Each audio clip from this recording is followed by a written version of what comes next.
No problem, no problem, no problem, it's just no problem. Steady Eddie is always ready to make that delivery on time. Doesn't matter if it's raining, you'll find him complaining. Steady Eddie it is. No problem, no problem, no problem, no problem, it's just no problem. Can he carry a heavy load? Can he drive safely down the road? Can he drive long distances and drive all night? Will he make sure he gets it through all right? No problem, no problem, no problem, no problem, it's just no problem. Steady Eddie is always ready to make that delivery on time. Doesn't matter if it's raining, you'll find him complaining. Steady Eddie it is.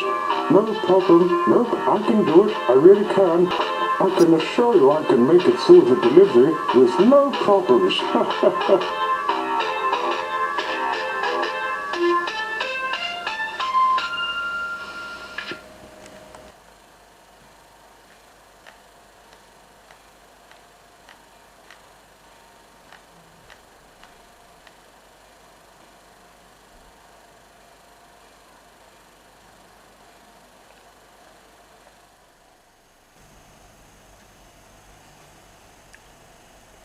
It had been raining at the depot.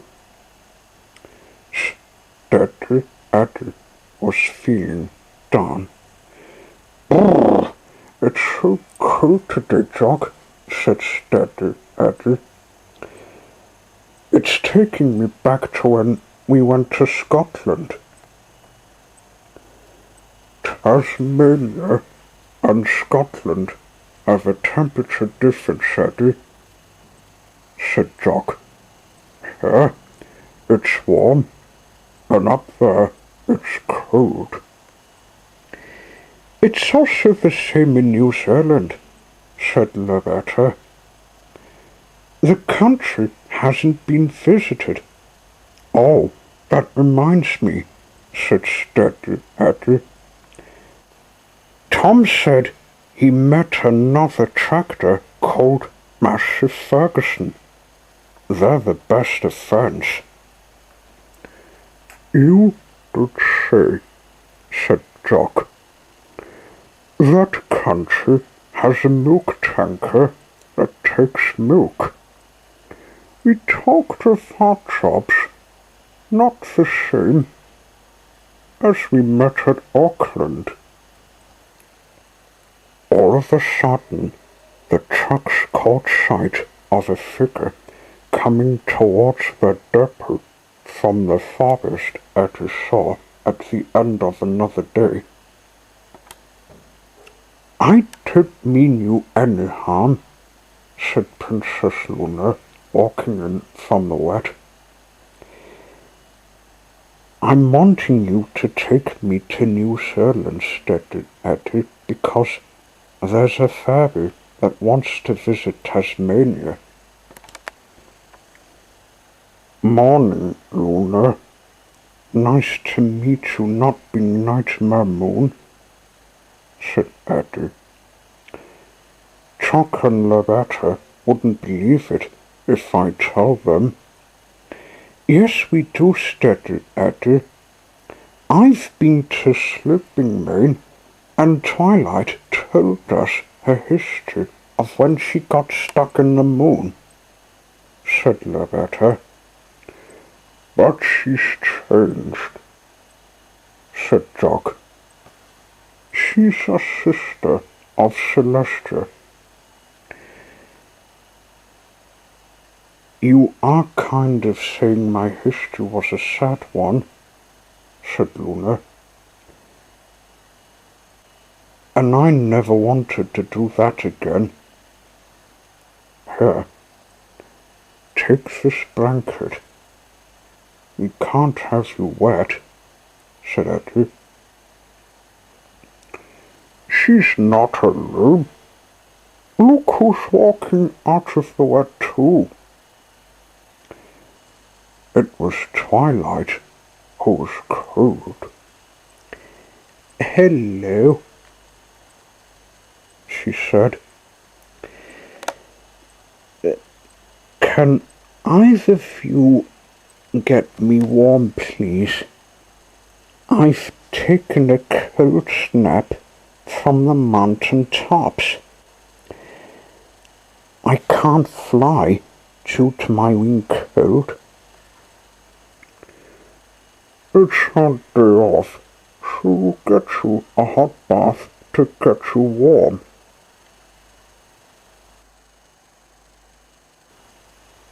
Jock had a tubby found. He had a kettle full of hot water, which he poured in. Twilight put herself in it. Oh, that feels much better. Glad you can achieve it.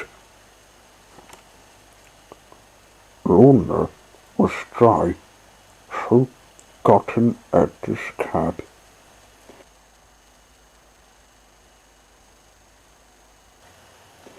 They went on the main road and went driving to Devonport. Are we going by boat? Asked Eddie on the way. No, we're to go by tunnel. It's quicker than going over the sea, said Luna. Clammy should be at Auckland. There was one thing Eddie forgot about. He was new to New Zealand, and the routes weren't the same as the Tasman routes. Can you show me about New Zealand? I could easily get lost. We'll go to Masterton next, then find a door behind the crates in Countdown, said Luna. Of course I'll guide you. They came to Devonport and went driving into the woods. Just as she said, the tunnel was waiting. Eddie went through the tunnel mouth. To his surprise, he found himself in a yard full of parked cars, and there was a hotel with a kiwi at the top. Here we are, said Luna. Now let's find the dock before the owner spots you in the rental car park. Eddie moved out of the rental car park. He was on the road and went looking for the harbour.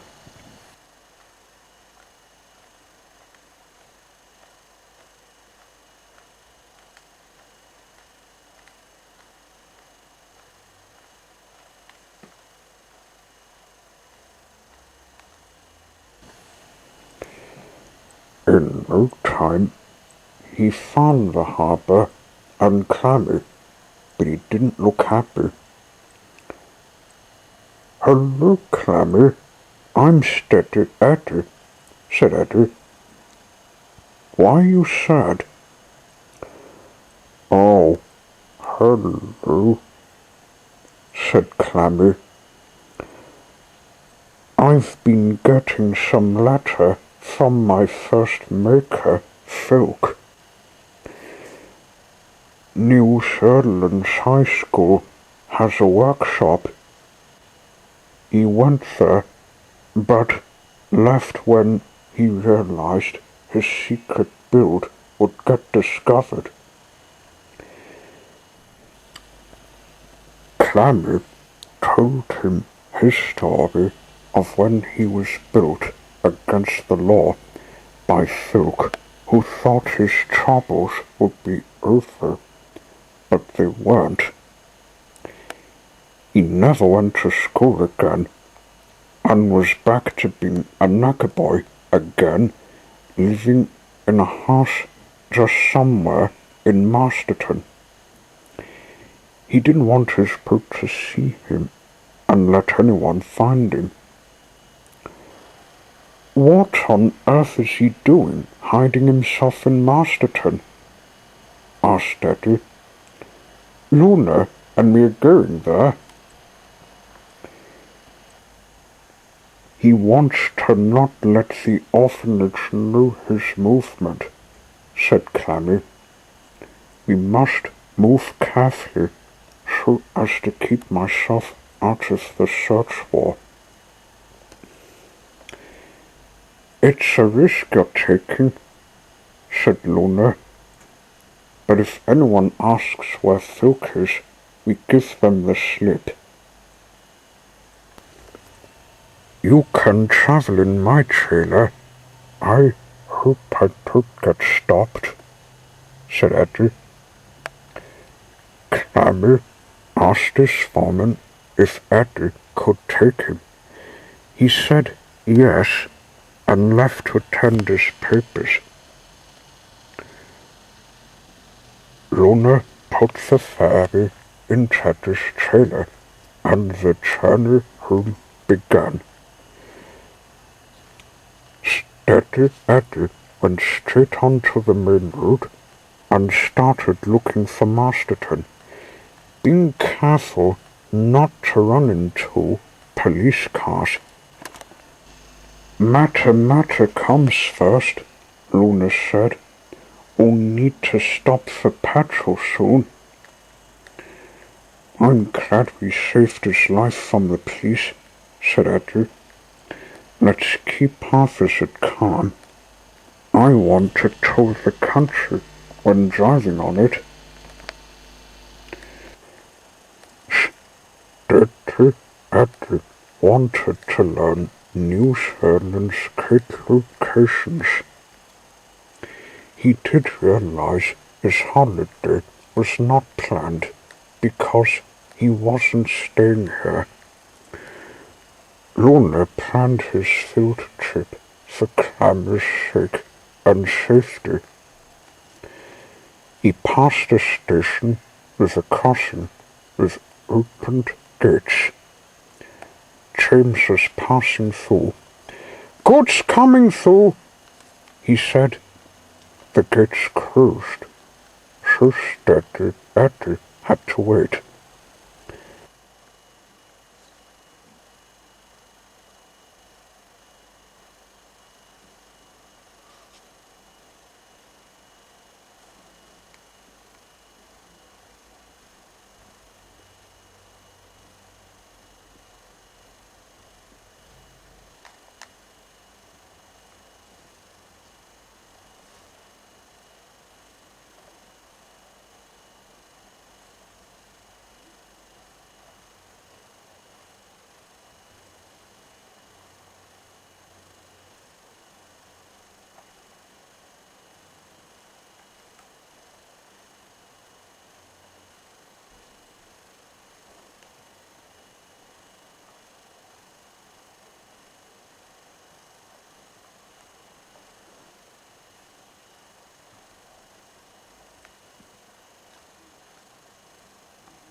Soon the crossing was empty, and he went on his way. While climbing the hills with turbine windmills, he noticed his tank was running low. Oh no, said Eddie. I'm about to stop. Never mind. I'll fill it up, Luna suggested.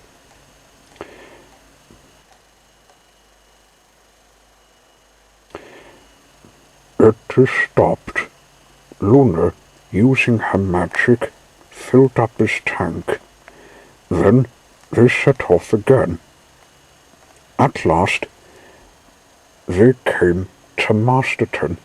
His journey had been saved, and no police car ever stopped him. But just as he parked, he had an awful thought. When Luna said they weren't going on the boat over the sea, He forgot about getting a wash for Clammy. Luna, can you give Clammy a wash? We can't leave when he's dirty, said he.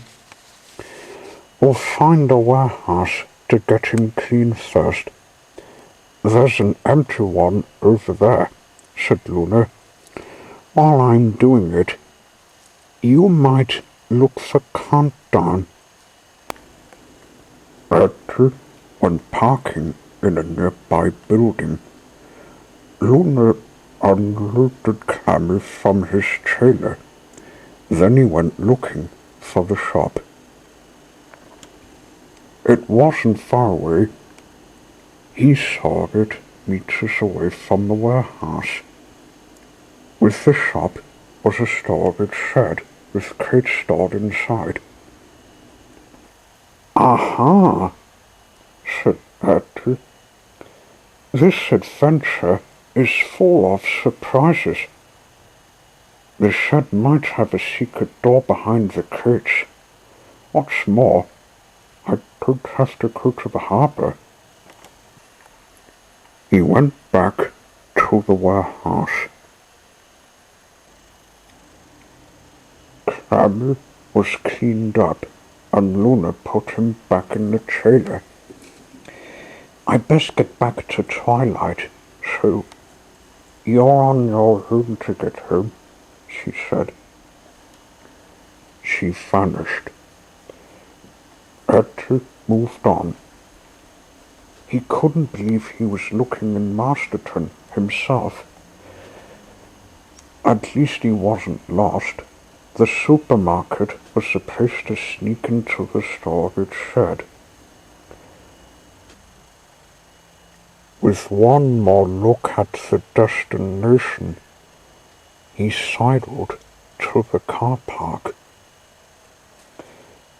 But as he came to the storage shed, he saw another truck that was visiting. Hello? What's this push truck doing here? I hope it doesn't take long to leave. Eddie had to wait and hope it would finish its delivery. When he looked at the bumper bar, he saw the nameplate. He had a wild guess who drove the truck.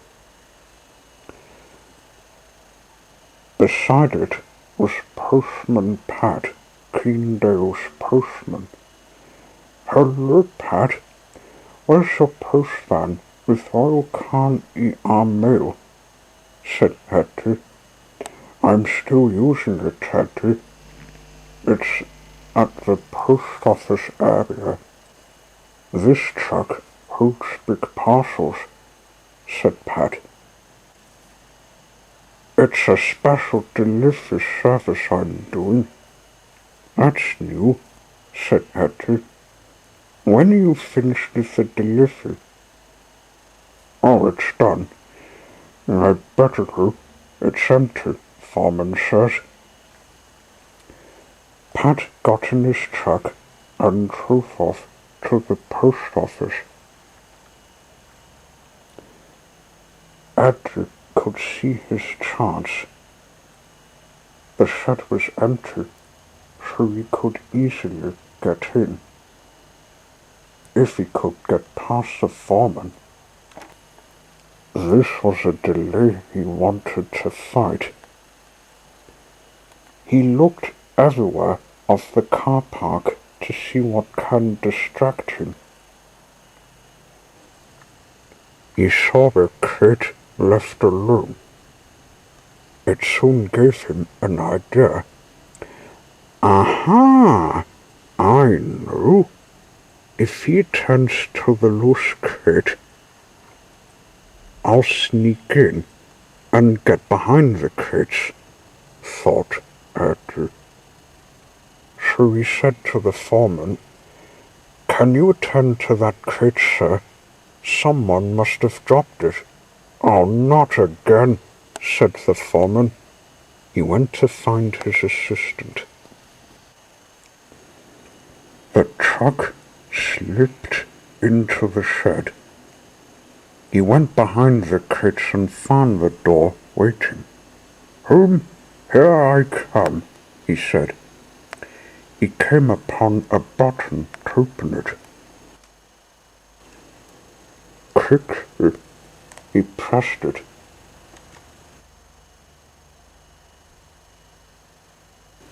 And after it opened, he drove through it. Just as he expected, he arrived back in Devonport.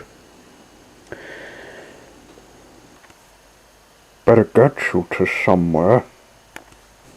"Where do you live?" Eddie asked.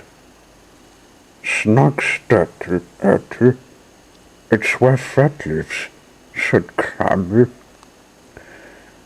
"But I can find my way by water." "I'll unload you somewhere," said Steady Eddie. "You've got quite a story to tell your friends when getting home to Snug." So Clammy was unloaded and put in the water.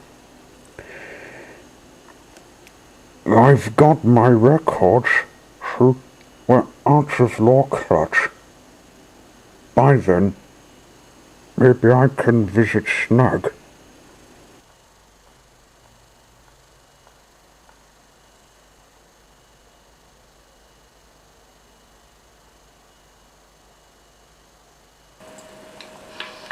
No problem, no problem, no problem, it's just no problem.